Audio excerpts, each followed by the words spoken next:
राधा एक बेहद खूबसूरत लड़की थी और एक अमीर व्यापारी श्री रामानंद की इकलौती बेटी थी। अपने माता पिता के घर में मैं एक रानी की तरह रहती थी।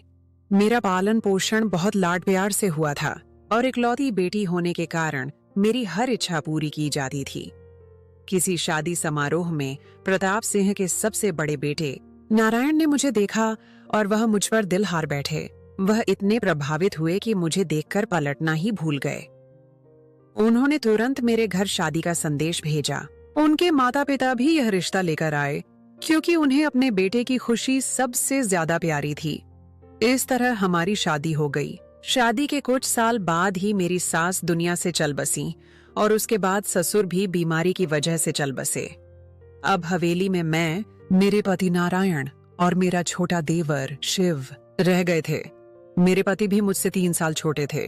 वैसे तो जिंदगी खुशियों से भरी गुजर रही थी और नारायण मुझ पर जान लुटाते थे, लेकिन हमारी जिंदगी में एक बड़ा दुख यह था कि शादी के कई सालों बाद भी हमारी कोई संतान नहीं हुई। इन 5 सालों में मैंने पूरी हवेली पर कब्जा कर लिया था। मेरा रुआब और दबदबा इस हवेली के पुरुषों से भी ज्यादा था क्योंकि मेरे पति बहुत ही सीधे साधे इंसान थे और पूरी तरह से मेरे काबू में थे। मैं जैसा कहती वह वैसा ही करते थे। शुरू में मुझे कोई डर नहीं था, लेकिन जैसे जैसे समय बीता गया मेरे अंदर एक डर बैठ गया। यहाँ तक कि हमारी शादी को 12 साल हो गए थे। मैं अपनी निसंतानता की वजह से बहुत परेशान थी। मैंने कौन सा ऐसा पीर फकीर या मंदिर नहीं देखा जहाँ जाकर दुआ न मांगी हो। जिस बड़े वैद्य या हकीम का सुनती वहां भागी चली जाती, लेकिन नसीब में यही था कि डॉक्टर बताते कि मेरे अंदर एक बहुत बड़ी समस्या है जिसकी वजह से मुझे कभी संतान नहीं हो सकती। ये सुनकर मैं और भी परेशान होती चली गई और मुझे यह डर सताने लगा कि कहीं मेरे पति दूसरी शादी न कर लें। हमारी हवेली बहुत बड़ी थी और मेरे ससुराल की बहुत ज्यादा जायदाद और जमीनें थीं। इस हवेली को एक वारिस की जरूरत थी जो कि मैं नहीं दे सकती थी और मेरा देवर शिव आधा पागल था। उससे भी संतान की उम्मीद नहीं लगाई जा सकती थी। वीडियो पर आगे बढ़ने से पहले यदि आपने हमारे चैनल को सब्सक्राइब नहीं किया है तो कृपया सब्सक्राइब करें और उसके बगल में घंटी को चालू करें। अब मेरे सामने मेरे पति के सभी रिश्तेदार यही राग अलापते थे कि हवेली को वारिस चाहिए। चूंकि मेरा रुआब और दबदबा बहुत ज्यादा था, खास तौर पर अपने पति पर, वह मुझसे डरते भी थे और मुझसे प्यार भी करते थे क्योंकि यह उनकी अपनी पसंद की शादी थी। लेकिन समय के साथ साथ मुझे महसूस हो रहा था कि उनके प्यार में कमी आने लगी है।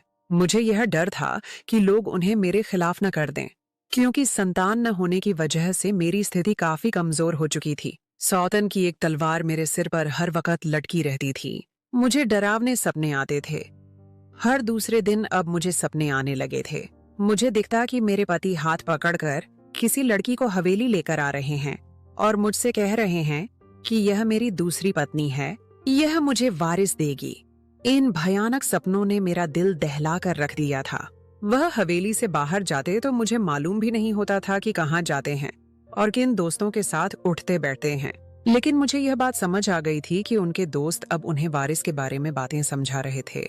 हर किसी की नजर मेरे पति पर थी क्योंकि वह बहुत बड़े जमींदार थे और हर कोई चाहता था कि उनकी बहन या बेटी को इस घर में जगह मिले और वह ऐश की जिंदगी गुजारे। मैं किसी भी सूरत में अपनी जगह किसी को नहीं देना चाहती थी। पिछले 12 सालों से मैं हवेली में राज कर रही थी और मुझसे यह बात बर्दाश्त नहीं हो रही थी कि कोई और यहाँ आए और मेरी जगह राज करे और मैं एक कोने में पड़ी रहूं, क्योंकि राज सिर्फ संतान वाली का ही हो सकता है। मुझे यह भी महसूस हो रहा था कि मेरे पति शादी करना चाहते हैं, लेकिन मेरे डर से कुछ कह नहीं पा रहे थे। क्यों ना हम कोई बच्चा गोद ले लें।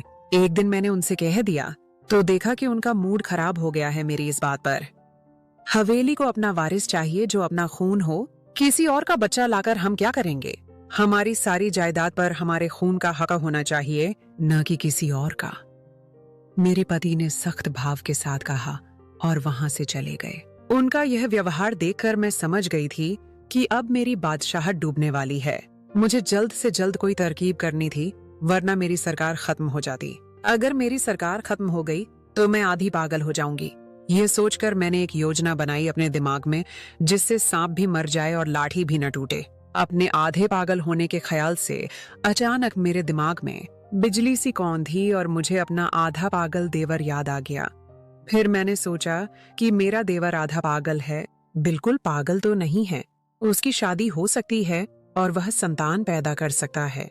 उसकी उम्र 24 साल थी। उसका मानसिक संतुलन कुछ ठीक नहीं था। ऊपरी तौर पर तो काफी देर तक सामान्य रहता था, लेकिन अचानक उसे दौरे पड़ने शुरू हो जाते थे। फिर उसे संभालना मुश्किल हो जाता था। वह हर वक्त चुप रहता, किसी से कुछ नहीं कहता था। ऐसा मालूम होता था जैसे कोई मूर्ति हो। लेकिन जब वह बोलता तो चीखना चिल्लाना शुरू कर देता और इस तीव्रता के द्वारे पड़ते थे कि हम सभी हवेली वाले हैरान रह जाते थे। कभी कभी तो मुझे महसूस होता कि उस पर कोई साया या कोई भूत आता है। मैंने अपने देवर की शादी करने का सोच लिया था कि उसकी पत्नी हवेली को वारिस दे सके। लेकिन सबसे बड़ी समस्या यह थी कि हर कोई जानता था कि मेरा देवर आधा पागल है और कोई उसे अपनी बेटी नहीं देगा। फिर मुझे एक ऐसी लड़की की खबर मिली जो कम उम्र और खूबसूरत थी, और वह बिल्कुल ही सीधी सादी थी, यानी रुआब में आने वाली लड़की थी। मैं अपने पति का रिश्ता इस लड़की के लिए लेकर गई उनके घर, लेकिन इस लड़की की सास की हैसियत से यानी झूठ बोला कि मैं नारायण की माँ हूँ, मेरे बेटे को संतान नहीं है और मैं उसकी दूसरी शादी करवाना चाहती हूँ। हम लोग बहुत बड़े जमींदार हैं और हमें वारिस की जरूरत है। मेरी बहू को यह बात पता नहीं चलनी चाहिए, इसलिए मैं छिपकर आपके पास आई हूँ और चोरी छिपे यह काम करवाना चाहती हूँ। आप मेरे साथ हवेली चलें। अभी मेरी बहू अपने मायके गई हुई है 1 महीने के लिए। उसकी गैर मौजूदगी में मैं अपने बेटे का विवाह करवाना चाहती हूँ। जैसे ही वह आएगी तो हंगामा करेगी, उसके आने से पहले मैं सब संभाल लूंगी। मैं वादा करती हूँ कि अगर आपने अपनी बेटी मेरे बेटे के विवाह में दे दी तो मैं बड़ी बहू का तलाक करवा कर उसे घर से निकाल दूंगी। मैंने लड़की के माता पिता से कहा। वह काफी लालची थे और इतना बड़ा रिश्ता देखकर खुश हो गए।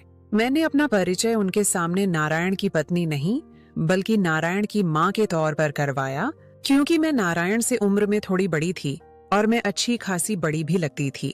परेशानियों की वजह से मेरे चेहरे पर झुर्रियां आ गई थीं और उनको मेरी बात का यकीन आ गया। बहुत सारे झूठ बोलकर मैं उन्हें अपनी हवेली में ले आई थी। मैंने उनसे कहा कि वह किसी से कुछ नहीं कहेंगे। चुप रहने की मैंने बहुत बड़ी कीमत दी थी उन्हें, इसलिए लड़की के माता पिता लालच में आकर कुछ न बोले, बस चुपचाप से बैठे रहे। मेरे लिए झूठ को निभाना काफी मुश्किल हो रहा था। उन लोगों को मैंने यह नहीं बताया कि मेरा देवर पागल है। बड़ी मुश्किल से मैंने उन्हें राजी किया कि आप बस चुप रहें और किसी को कुछ पता नहीं चलना चाहिए, मैं इनका विवाह करवा देती हूँ। मैंने अपने पति से गोपनीय तरीके से कहा और उन्हें चुप रहने को कहा। वह तो पहले ही मुझसे डरते थे, चुप हो गए। फिर मैं अपने देवर को कोने में ले गई। मैं इन लोगों को ले आई हूँ छिपकर। तुम्हारा विवाह इस प्यारी सी लड़की से होने वाला है, बस तुमने सेहरे के पीछे से छिपकर चुपचाप से स्वीकार है कहना है। मैंने अपने देवर को भी अच्छी खासी पट्टी पढ़ा दी थी और उसे लड़की भी दिखाई।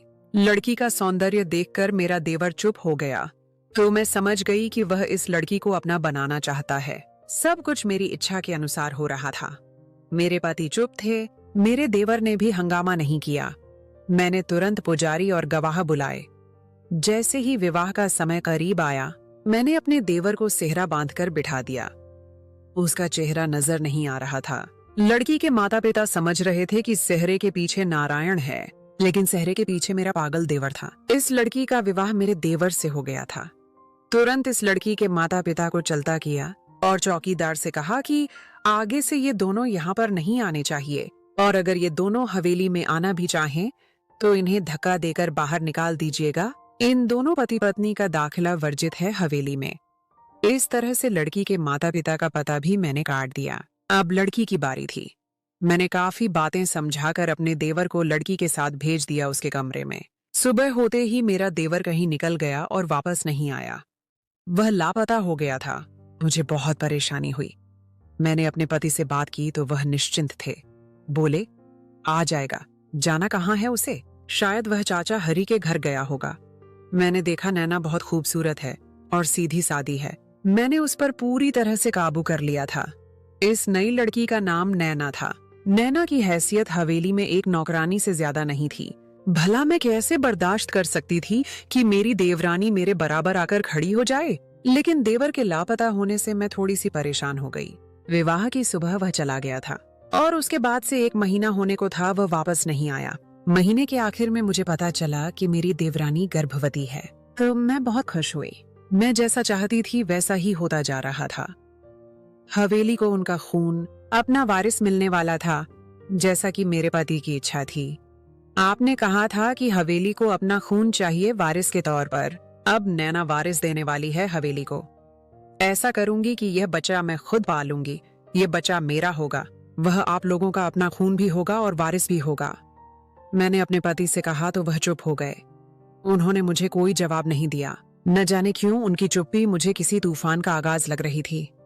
खैर, मैंने दिन गिनने शुरू कर दिए कि कब वह बच्चा पैदा होगा और कब मैं उसे अपनी गोद में लूंगी, और फिर उसके बाद मैं अपनी देवरानी को भी हवेली से बाहर निकाल दूंगी। मेरा देवर जो विवाह के दूसरे दिन चला गया था, तब से लेकर लापता था। मेरे पति ने बहुत तलाश किया, लेकिन उसका कोई पता न चल सका। पर मुझे देवर के लापता होने से कोई फर्क नहीं पड़ता था। मुझे बच्चा चाहिए था और वह मुझे मिल रहा था। 9 महीने तक मैंने अपनी देवरानी को कैद करके रख दिया। उसके खाने पीने का ख्याल रखा, लेकिन उसे किसी से मिलने नहीं दिया। उसके माता पिता एक बार उससे मिलने आए थे, लेकिन मेरे नौकरों ने धक्का देकर उन्हें निकाल दिया और कहा कि आगे से यहाँ मत आना। फिर वह दिन भी आ गया जब इंतजार की घड़ियां खत्म हुईं और मेरे देवर का बेटा दुनिया में आया। मैं खुशी से फूले न समा रही थी, क्योंकि मेरी गोद भर गई थी। मैंने तुरंत बच्चा छीन लिया अपनी देवरानी से और उसे कैद कर दिया और नौकरों का पहरा लगा दिया कि यह भागने न पाए, क्योंकि उसने अभी बच्चे को दूध पिलाना था। लेकिन एक अच्छी बात मैंने महसूस की कि मुझसे ज्यादा मेरे पति खुश हुए हैं इस बच्चे के जन्म पर। वह सारा दिन छोटू को गोद में उठाए रखते थे, उससे बातें करते थे और मैं हैरान होती थी। मैं खुश और निश्चिंत थी कि चलो मेरे पति ने छोटू को अपना बेटा मान लिया है और हमारी जिंदगी पूरी हो गई है। छोटू हर वक्त मेरे पास रहता था, लेकिन दूध की वजह से मुझे उसे नैना को देना पड़ता था। मजबूरी में महसूस करती रहती थी, लेकिन मैंने उससे कह दिया था, इस बच्चे के बारे में सोचना भी मत। फिर एक दिन मुझे ख्याल आया कि क्यों ना मैं छोटू को डिब्बे वाला दूध दूं और नैना को चलता करूं यहाँ से। मैंने डॉक्टर से सलाह करके छोटू के लिए डिब्बे वाला दूध शुरू किया और अब नैना की मुझे कोई जरूरत नहीं थी। चल, अब निकल यहाँ से। अब तेरी यहाँ कोई जरूरत नहीं है और आगे से अपनी शक्ल न दिखाना। मैं नैना को घसीटते हुए बाहर की तरफ लेकर जा रही थी कि अचानक से मेरे पति अंदर दाखिल हुए और उन्होंने यह सब देख लिया। मगर मुझे उनकी परवाह नहीं थी। मैं लंबे समय से हवेली के निवासियों के साथ यही व्यवहार करती आ रही थी और मेरे पति चुपचाप एक खामोश दर्शक बने देखते आ रहे थे। ये क्या कर रही हो राधा तुम? जिंदगी में पहली बार मेरे पति गुस्से से दहाड़े तो मैंने फटी फटी आंखों से उनकी तरफ देखा। आप इस लड़की की वजह से मुझ पर चिल्ला रहे हैं? मैंने गुस्से से कहा। तुम इसे इस हवेली से नहीं निकाल सकती हो, क्योंकि यह हवेली के वारिस की माँ है। मेरे पति ने चीखते हुए कहा तो मैं हैरान हो गई। वह आज पहली बार इतना चीख कर मुझसे बात कर रहे थे। हवेली के वारिस की माँ मैं हूँ, अब इसकी यहाँ कोई जगह नहीं है। मैंने उनसे भी ऊंची आवाज में कहा तो ऐसा लग रहा था कि हवेली की दीवारें मेरी आवाज से कांपने लगी हैं। यह न सिर्फ हवेली के वारिस की माँ है, बल्कि हवेली के मालिक की पत्नी भी है। पति ने गुस्से से कहा, इस पागल शिव को आप हवेली का मालिक कह रहे हैं? हवेली के मालिक सिर्फ आप हैं। मैंने जवाब दिया, हाँ, हवेली के मालिक मैं हूँ और यह मेरी पत्नी है। उस दिन इसका विवाह शिव से नहीं मुझसे हुआ था। सेहरे के पीछे शिव नहीं था, बल्कि मैं था। और यह बच्चा जो पैदा हुआ है, यह मेरा अपना खून है। अब यह इस घर से नहीं जाएगी। इस घर से जाने का समय अब तुम्हारा आ गया है। मेरे पति ने कहा, तुम निकालोगे मुझे इस हवेली से? तुम?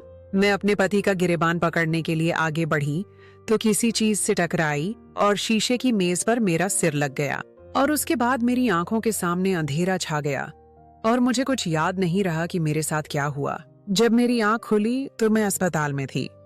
मेरे पति कहाँ हैं? सामने खड़ी हुई नर्स से मैंने पूछा। नर्स तुरंत वहां से चली गई और भागकर बड़े डॉक्टर को बुला लाई। चोट लगने के बाद आप कोमा में चली गई थी। पिछले 6 महीने से आप कोमा में थीं। आज पूरे 6 महीने के बाद आपको होश आया है, डॉक्टर ने बताया तो मैं हैरान रह गई। मेरे पति कहाँ हैं? मैंने फिर सवाल किया। आपके पति तो आपको अस्पताल छोड़कर चले गए थे और आपके इलाज के पैसे समय पर देते रहे हैं। यह पत्र है। उन्होंने कहा था कि जब आपको होश आए तो मैं आपको दे दूं। नर्स ने एक लिफाफा मेरी तरफ बढ़ाया। वह तलाक का पत्र था। मुझे अस्पताल से छुट्टी दे दी गई थी। मैं तुरंत हवेली की तरफ गई। किसी तरह हवेली पहुंच गई। वहां जाकर मैंने देखा कि वह बच्चा जो पैदा हुआ था अब 6 महीने का हो चुका था। हवेली के लॉन में वह बच्चा झूले में पड़ा खेल रहा था और मेरे पति और मेरी सौतन नैना उसे देखकर खुश हो रहे थे। मेरा सब कुछ लुट चुका था। मेरे पति किसी और के हो चुके थे। हवेली अब मेरी नहीं रही थी। तुम यहाँ क्यों आई हो? चली जाओ यहाँ से। तुम्हारा अब यहाँ कोई काम नहीं है। मैं तुम्हें तलाक दे चुका हूँ। तुम इसी लायकम थी। मेरे पति ने मुझे धक्का देकर घर से निकालना चाहा। मुझे यकीन नहीं आ रहा, नारायण, कि आप मुझे धक्का देकर निकाल रहे हैं यहाँ से। मैंने हैरानी से कहा, तुमने भी तो नैना के माता पिता को धक्का देकर यहाँ से निकाला था, याद है ना? लेकिन फिर भी मैंने उनकी छिपकर मुलाकात करवाई थी नैना से। तुम्हें पता ही नहीं चला। अब खुद को धक्के मिल रहे हैं तो बुरा लग रहा है? क्या सिर्फ तुम्हारी इज्जत ए नफ्स है, किसी और की नहीं? चली जाओ यहाँ से, नारायण ने कहकर मुझे निकाल दिया। मैं भीख मांगकर गुजारा करती हूँ। सच कहते हैं, बुरे का अंत बुरा होता है। नारायण के हाथों अपमान और राधा का दूसरा जन्म। नारायण के हाथों अपमानजनक तरीके से हवेली से निकाले जाने के बाद राधा का दिल टूट चुका था, मगर उसकी अकड़ अभी भी बाकी थी। वह भीख मांगकर गुजारा करने लगी थी, मगर उसका दिमाग लगातार नारायण से बदला लेने की योजना बना रहा था। उसे याद आया कि नारायण ने जब नैना के माता पिता को छिपकर नैना से मिलवाया था तो नारायण के एक बहुत ही वफादार नौकर करम सिंह ने उनकी मदद की थी। राधा को लगा कि करम सिंह उसके काम आ सकता है। उसने अपनी सारी खुददारी को एक तरफ रखकर करम सिंह से संपर्क किया। करम सिंह उसके जुल्मों से तंग आ चुका था, मगर नारायण से उसकी वफादारी निस्वार्थ थी। राधा ने उसके सामने झूठ का सहारा लिया कि उसे अपनी गलतियों का एहसास हो गया है और वह सिर्फ एक बार अपने बेटे छोटू को गोद में लेना चाहती है। करम सिंह राधा की हालत देखकर पिघल गया और उसने नारायण और नैना को बताए बिना राधा को एक रात हवेली में दाखिल करवाने का फैसला किया। एक रात जब हवेली के सभी निवासी सो रहे थे, करम सिंह ने राधा को एक गुप्त दरवाजे से अंदर दाखिल किया। राधा सीधे छोटू के कमरे में गई। उसने सोचा कि वह उसे गोद में लेकर उससे अपनी मोहब्बत का इजहार करेगी और फिर चली जाएगी, मगर उसकी नजर कमरे में रखी हुई कुछ दस्तावेजों पर पड़ी। वह नारायण की सारी जायदाद और व्यापारिक दस्तावेजें थीं। राधा के दिमाग में एक नया शैतानी ख्याल आया। उसने जल्दी से सभी कागजात एक थैले में भरे और वहां से निकल गई। सुबह जब नारायण को कागजात की चोरी का पता चला तो वह गुस्से से बेकाबू हो गया। उसे यकीन था कि यह काम राधा का है और उसने करम सिंह पर बहुत गुस्सा किया। नारायण ने करम सिंह को हवेली से निकाल दिया। राधा बेगम की दौलत और नारायण का पतन। ओनी, अब राधा के पास बहुत ज्यादा दौलत थी, मगर उसके पास उसे चलाने का कोई अनुभव नहीं था।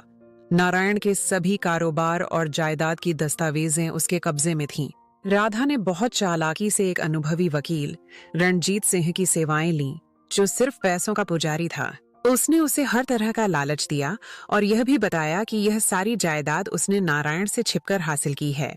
रणजीत सिंह ने राधा की मदद की और उसने धीरे धीरे नारायण के कारोबार को अपने नाम करना शुरू कर दिया। राधा अब एक भीख मांगने वाली औरत से एक मालकिन राधा बेगम बन गई थी।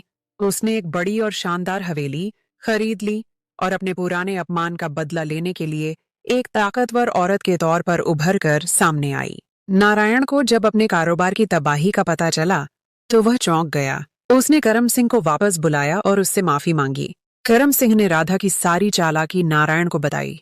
नारायण का गुस्सा और भी बढ़ गया। उसने तुरंत राधा के खिलाफ कानूनी कार्यवाही का फैसला किया, मगर राधा ने पहले ही सभी कागजी कार्यवाही पूरी करवा ली थी। नारायण को पता चला कि अब वह हवेली के अलावा सब कुछ खो चुका है, मगर उसकी सबसे बड़ी दौलत उसका परिवार था, उसकी पत्नी नैना और उसका बेटा छोटू। मोहब्बत का बदला और अकेलेपन का अंत।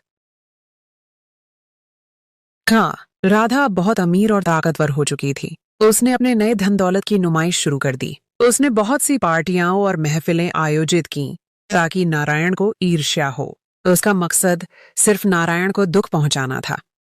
नारायण को यह देखकर बहुत तकलीफ हुई, मगर उसने अपने परिवार के साथ एक सादा जिंदगी गुजारना शुरू कर दिया। नारायण ने एक छोटा सा कारोबार शुरू किया और मेहनत से जिंदगी गुजारने लगा। एक दिन राधा को गंभीर बीमारी ने घेर लिया। वह अकेली थी और दौलत की भरमार के बावजूद उसके पास कोई भी अपना नहीं था। रणजीत सिंह और दूसरे वकील सिर्फ पैसों के लालच में उसके साथ थे। जब राधा की बीमारी बढ़ गई तो वह अस्पताल में दाखिल हुई। उसने डॉक्टर से अनुरोध किया कि वह नारायण को बुलाए। डॉक्टर ने नारायण से संपर्क किया, जो पहले तो हिचकिचाया, मगर नैना के कहने पर वह राधा को देखने चला गया। नैना ने उससे कहा कि नारायण, हमने उसे माफ कर दिया है, हमें नफरत नहीं रखनी चाहिए। नारायण अस्पताल में राधा से मिलने आया। राधा ने देखा कि नारायण खुश है, उसकी आंखों में सुकून है। नारायण और नैना को छोटे से घर में खुश देखकर राधा का दिल टूट गया। नारायण ने उसे बताया कि राधा, तुमने मुझे दौलत से वंचित कर दिया, मगर मेरी सबसे बड़ी दौलत मेरा परिवार है, जो तुमने मुझसे छीनने की कोशिश की। उसने राधा को बताया कि उसने नैना के माता पिता को भी माफ कर दिया है और वह अब खुशहाल जिंदगी गुजार रहे हैं। यह सुनकर राधा को अपनी गलतियों का एहसास हुआ। उसने नारायण से माफी मांगी, मगर नारायण ने जवाब दिया, मैंने तुम्हें माफ कर दिया है, मगर तुम्हारी अपनी अंतरात्मा तुम्हें माफ नहीं करेगी। नारायण और नैना को खुश देखकर राधा को एहसास हुआ कि उसने जिंदगी में सबसे बड़ी गलती मोहब्बत और परिवार को दौलत पर प्राथमिकता देकर की। तो उसका बदला सिर्फ उसे और भी ज्यादा अकेलेपन की तरफ ले आया था।